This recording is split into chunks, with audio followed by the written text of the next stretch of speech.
শিমুলপুর নামে একটি গভীর জঙ্গল ছিল। সেই জঙ্গলের পাশেই ছিল একটি গুহা। সে গুহার মধ্যেই বাস করত একটি অসুস্থ সিংহ।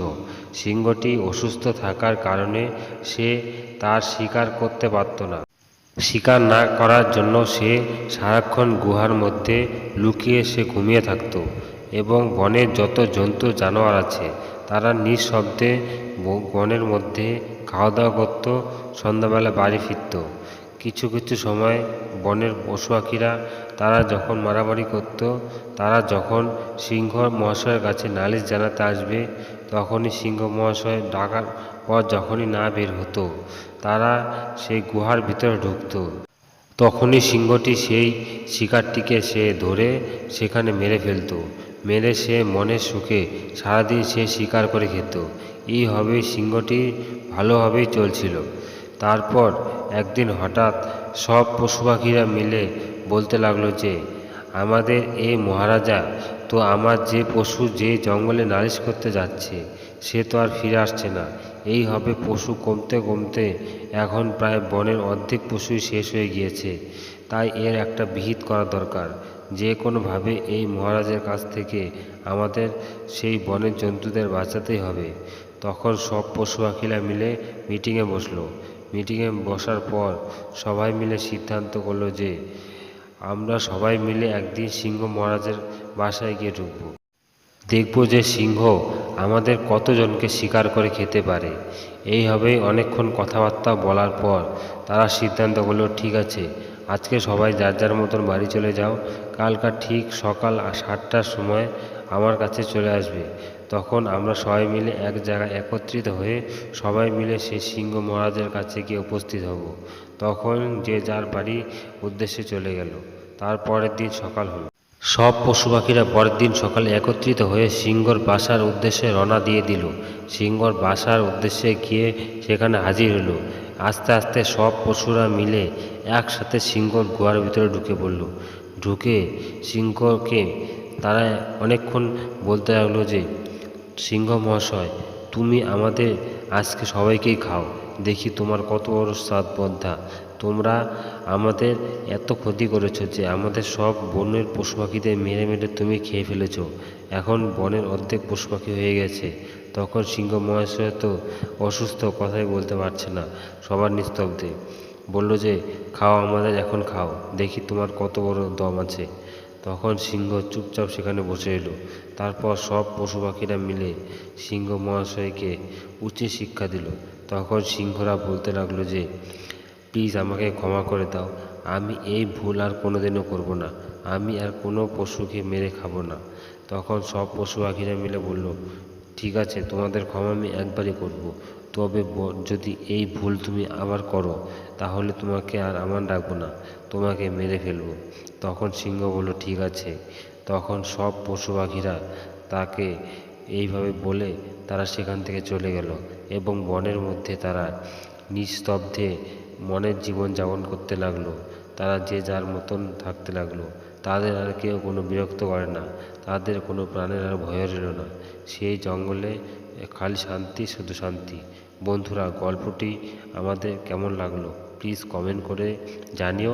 আর আমার চ্যানেলটিকে যারা এখনও সাবস্ক্রাইব করনি তারা আমার চ্যানেলটিকে সাবস্ক্রাইব করে চ্যানেলটির পাশে থেকো, যাতে আমি নতুন ভিডিও আপলোড করলে সবার আগে তোমার কাছে চলে যায়। শিমুলপুর নামে একটি গভীর জঙ্গল ছিল। সেই জঙ্গলের মধ্যে বাস করত একটি বাঘ। বাঘটি ছিল ভীষণ অলস প্রকৃতির। সে সারাক্ষণ বনের মধ্যে শুয়ে দিন কাটিয়ে দিত। আর কোনো সময় সে খাবারের সন্ধানে বেরিয়ে যেত। একদিন খাবার আনলে সে সেই খাবারটি 3 দিন খেত। এইভাবে বাঘটি শিকার করে খেতে লাগলো।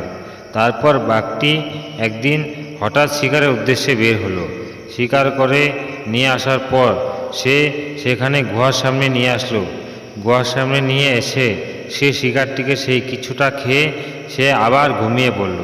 ঘুমিয়ে পড়ার পর সেই জঙ্গলের মধ্যেই বাস করত একটি মিচকে পাজি শিয়াল। সেই শিয়াল বাঘের সেই শিকারের দিকে নজর পড়ে গেল। বাঘের শিকারে নজর পড়ার পর শিয়ালটি মনে মনে ভাবতে লাগলো যে, এই বাঘের শিকার তো এখানে রয়েছে, বাঘ তো ঘুমিয়ে পড়েছে আমি এই শিকারটি এই ফাঁকে নিয়ে আমি জঙ্গলের উদ্দেশ্যে চলে যাই, বাঘ টেরও পাবে না।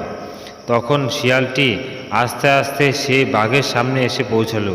বাঘের সামনে এসে পৌঁছানোর পর সে শিকারটি মুখে করে নিয়ে সে সেখান থেকে পালিয়ে গেল। তারপর কিছুক্ষণ পর বাঘটি ঘুম ভাঙল। ঘুম ভেঙে উঠে দেখে যে সেখানে তার খাবারটি নেই। তখন বাঘ তো ভীষণ রেগে গেল, কার এত বড় স্পর্ধা, আমার মুখের সামনে থেকে আমার খাবার নিয়ে যায়, শালাকে পেলে আমি এখনই কাঁচাই গিলে খাবো।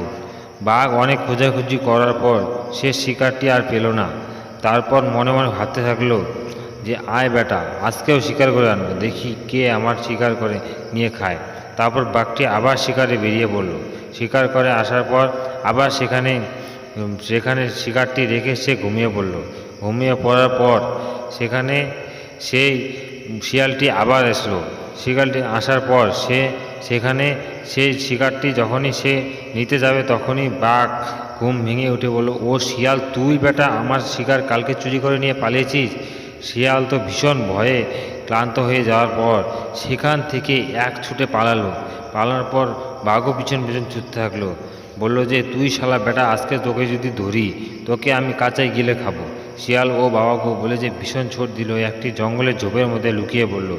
বাঘ অনেকক্ষণ খোঁজাখুঁজি করলো কিন্তু শিয়ালকে পেল না। বাঘ বলতে লাগলো, বেটা তুই লুকিয়ে পড়লে আজকে তোকে যেদিনই পাবো আমার সামনে সেদিনই তোকে গিলে খাবো। তারপর একদিন শিকার টিকার করে সে সেখান দিয়ে যাচ্ছিল। যাওয়ার পর সে বাঘের সাথে দেখা হয়ে গেল। বাঘটি শিয়ালকে বলল, আজ বেটা তোকে পেয়েছি, আজকে আমি তোকে এখনই কাঁচাই গিলে খাবো। তখন বাঘটি শিয়ালটিকে সেখানে একভাবে ধরে ফেললো। ধরে ফেলার পর বলতে লাগলো, বেটা তুই আমার শিকার করে নিয়ে পালিয়েছিস, আজকে তোকে আমি ধরেছি, আজকে তোকে আমি এখনই খাবো।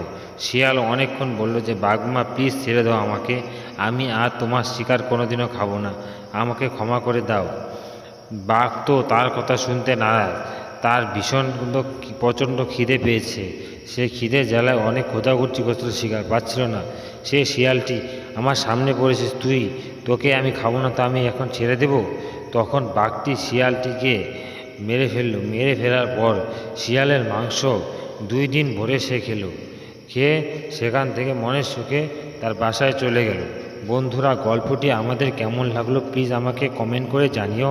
আর আমার চ্যানেলটিকে যারা এখনও সাবস্ক্রাইব করনি তারা আমার চ্যানেলটিকে এখনই সাবস্ক্রাইব করে চ্যানেলটির পাশে দেখো, যাতে আমি নতুন ভিডিও আপলোড করলে সবার আগেই তোমার কাছে চলে যায়।